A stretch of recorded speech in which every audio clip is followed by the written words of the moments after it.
Hello and welcome to Screams from the Center, where I hope to provide you with information on topics I find interesting and give my perspective on them. In this episode, we talk about electoral fraud and what it means and the different types of electoral fraud that are out there. So, we've heard a lot of talk from both Republicans and Democrats about the election being rigged. Mostly in the terms of the election being rigged, we're hearing from Donald Trump. But to a lesser degree, we hear from the Democrats in the direction of voter intimidation, voter suppression, and things like electronic voting machine manipulation and hacking. So let's go through some of these different types of rigging an election. The one that seems to make the most headlines today is voter fraud or in-person voter intimidation. Now, for a long time, and in many states still, in order to register to vote, you need to have proof of who you are. And that varies from state to state. But the time that you prove who you are in most states, at least in almost all of them in the past, was at the point of registration. You registered to vote. And then you would show up to your polling place. You would give them your name and address. They would look you up in the roll. When they found your name, you would sign for your ballot. And if there was any question, your vote would be flagged, and they would check the signatures against the signature you gave when you registered. So the idea of in-person voter fraud requires the person casting the second, third, fourth, casting a ballot that is not their own. It requires them to have a name and address and to sign their name in a manner that won't raise suspicions. Needless to say, this type of voter fraud is rare just in those particulars that I described. But let's add the next layer to it.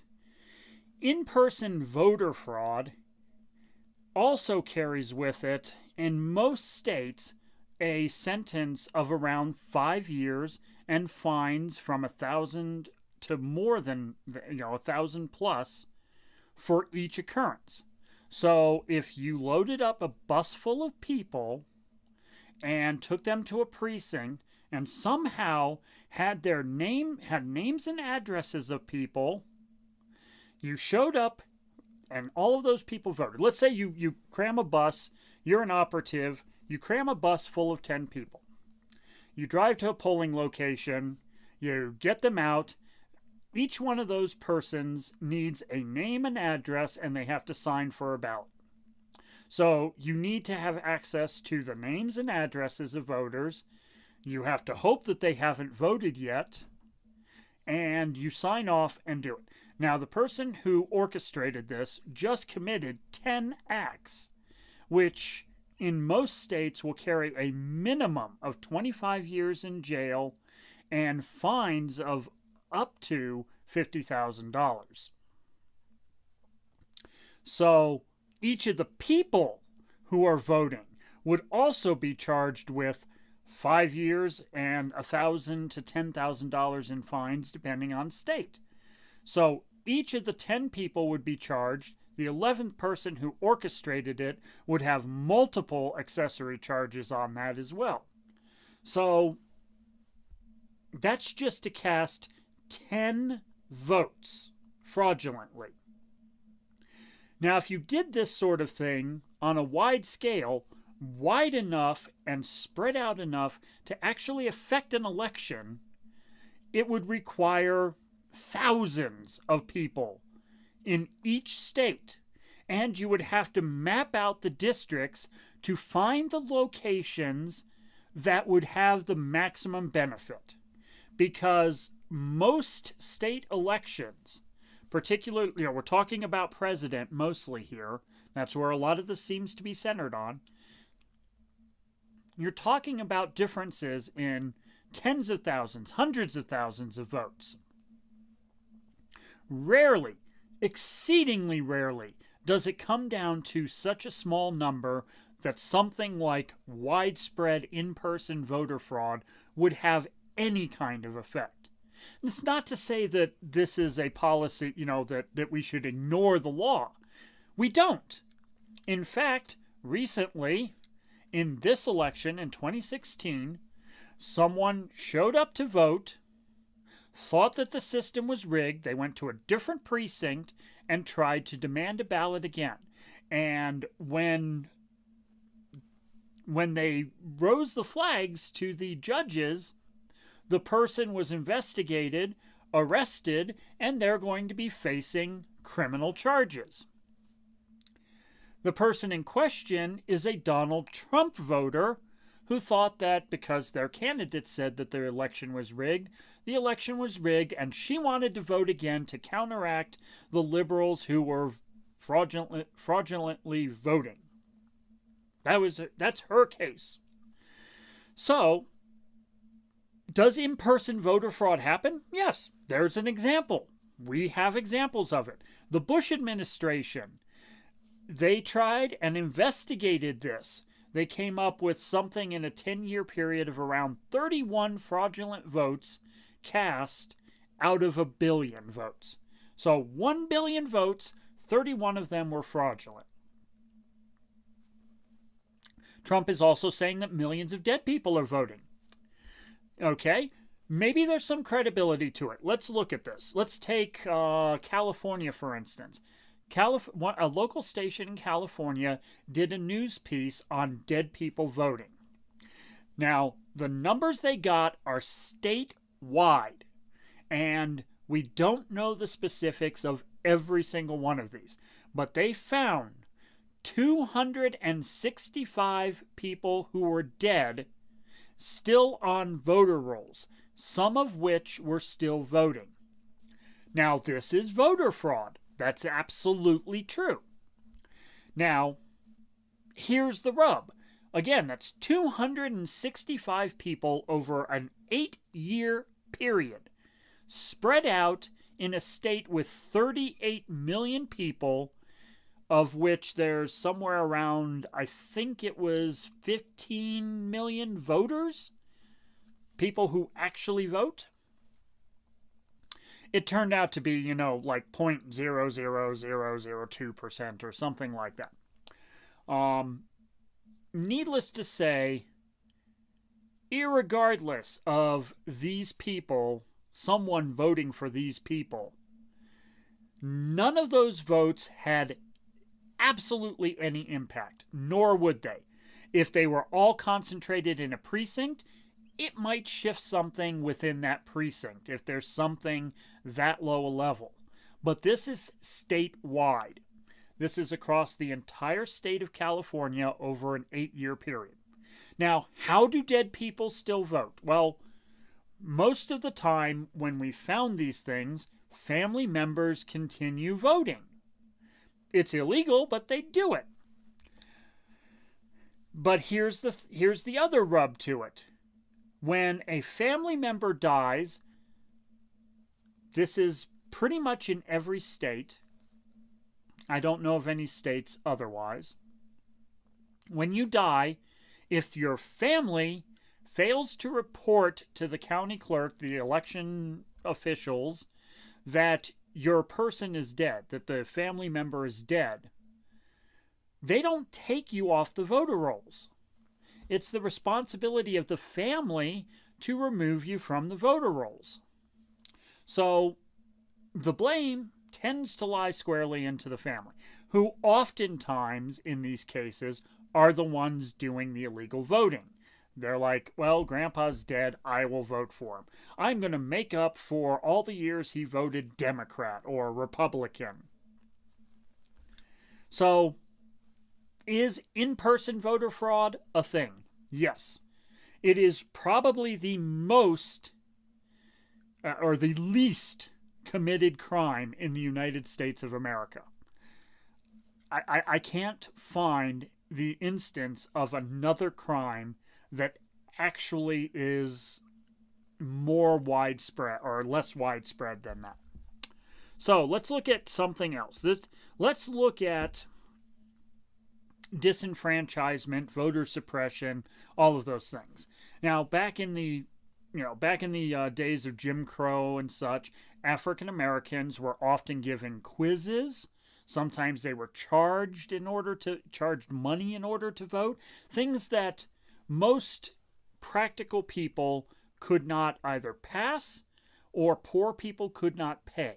So a lot of times African Americans could not vote.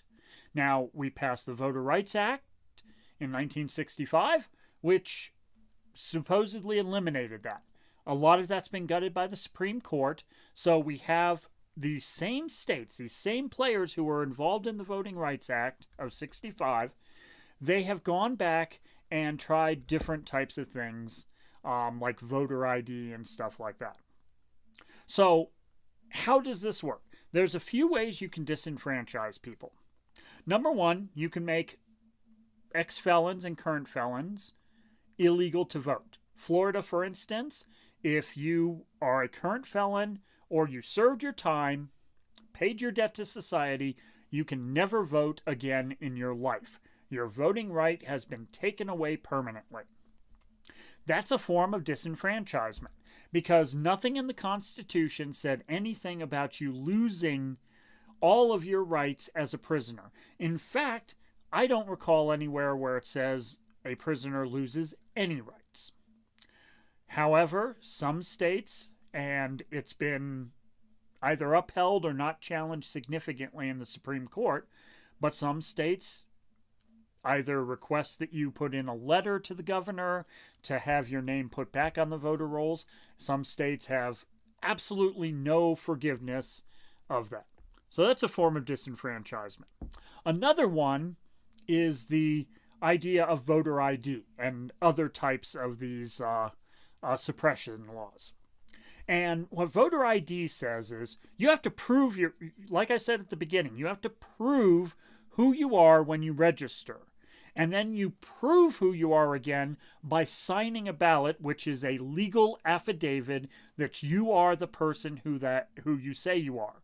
So already in the system we currently have, if you sign your name or whoever's name on a ballot that should not be yours, you have committed a crime, and you have also left a trail in which produces evidence.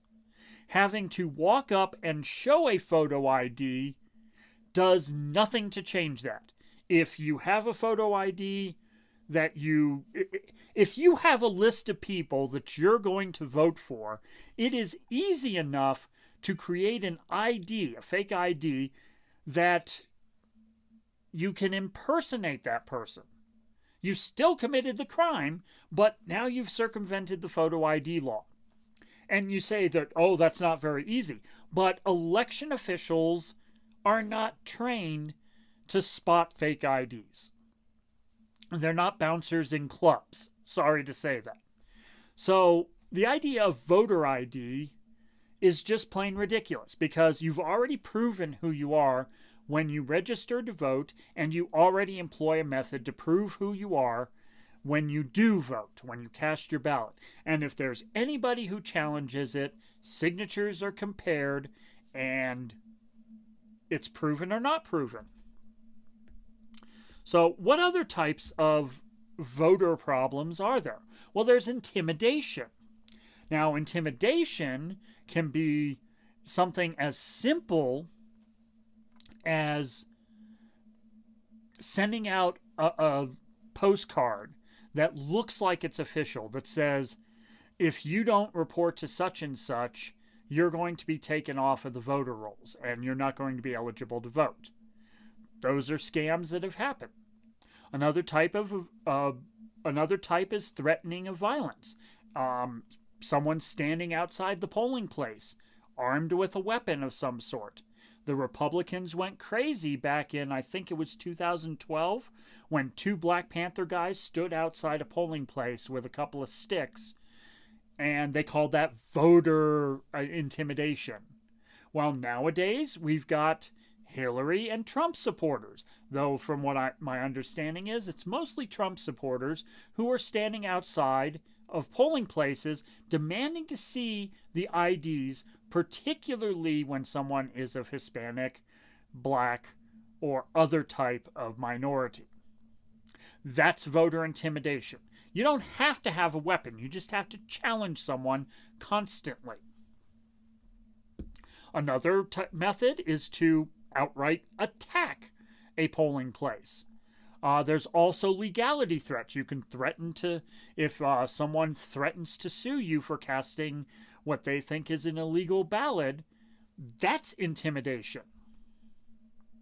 Okay, what else do we have? We have misleading and confusing ballots. Al Gore election, Florida, 2000. There are lots of times when things are put on a ballot that are confusing in nature. There are misprinted ballots. Sometimes they're sent out because they're misprinted. There are documents that are sent that either look or are official that tell you to vote on a day that is not a legal voting day. Other types of suppression are the aforementioned voter ID. In order to prevent people from getting that ID, you close down the places where they can get those IDs, the DMVs, in the areas that are most affected by it. You shorten their hours, you close them. The cost of entry, sometimes it could take a couple of $100 to get the supporting documentation to get these IDs. The other thing is you eliminate early voting. You eliminate same-day registration. You eliminate all of these things that were meant to be convenient for legal voters. And let's keep in mind, we're talking about efforts that discourage legal voters because it's already a crime to vote fraudulently. And we already have a system to weed out fraudulent votes. So this is not preventing anything, except preventing some legal people from voting.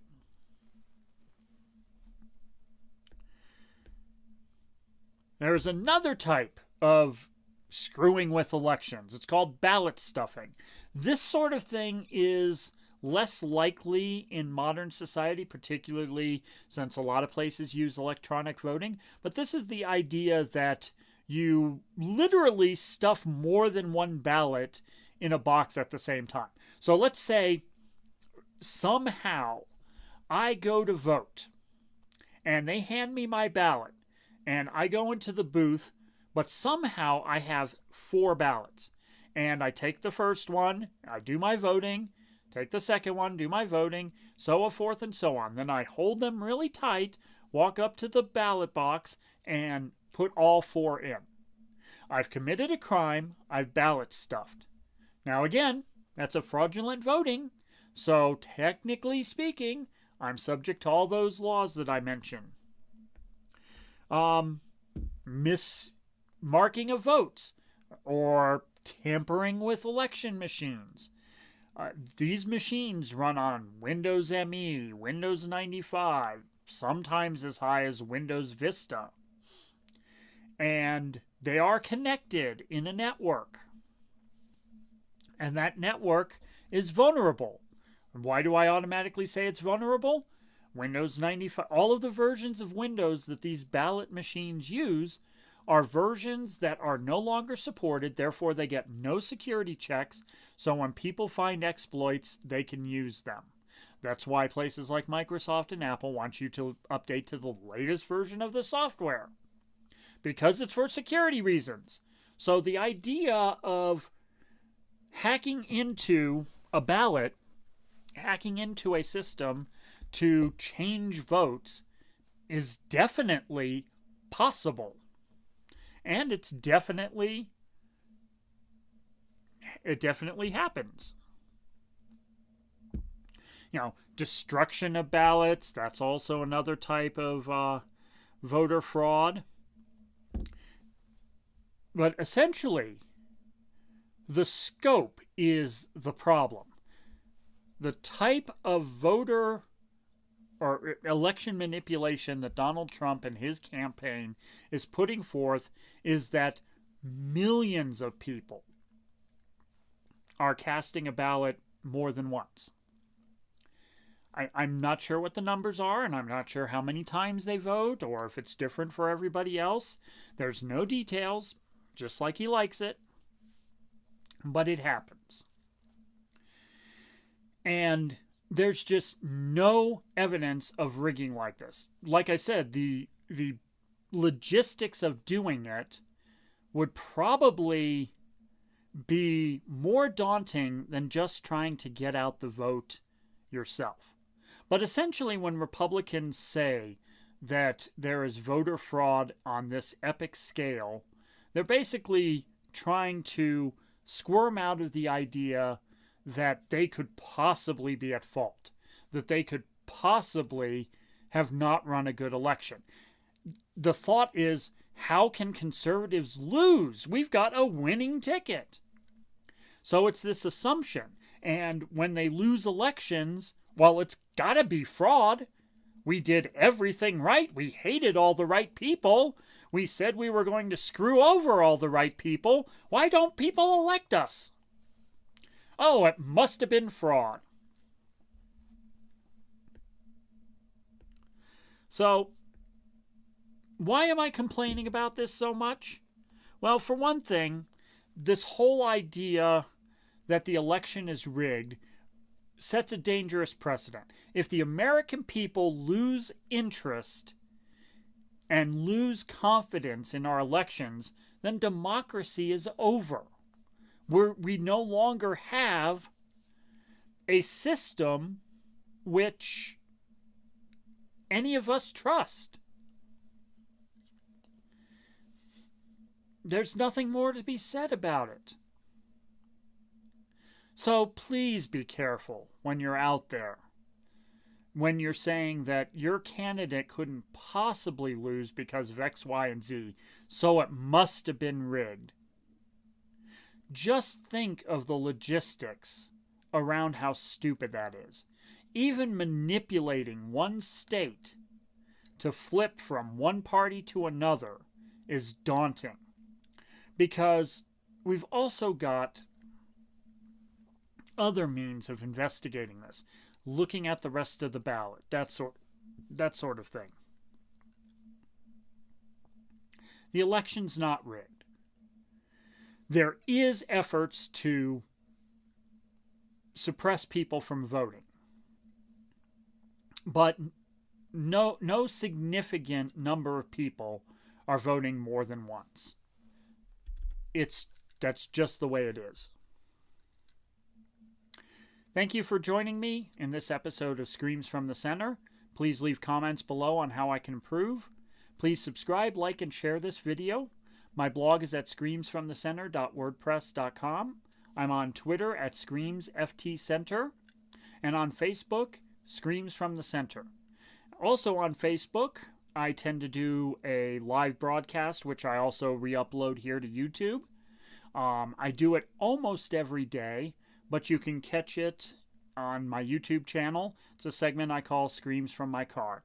It's just me talking about the things that interest me. Usually they're short and brief videos. So check them out. Let me know how things are going. In the meantime, take care.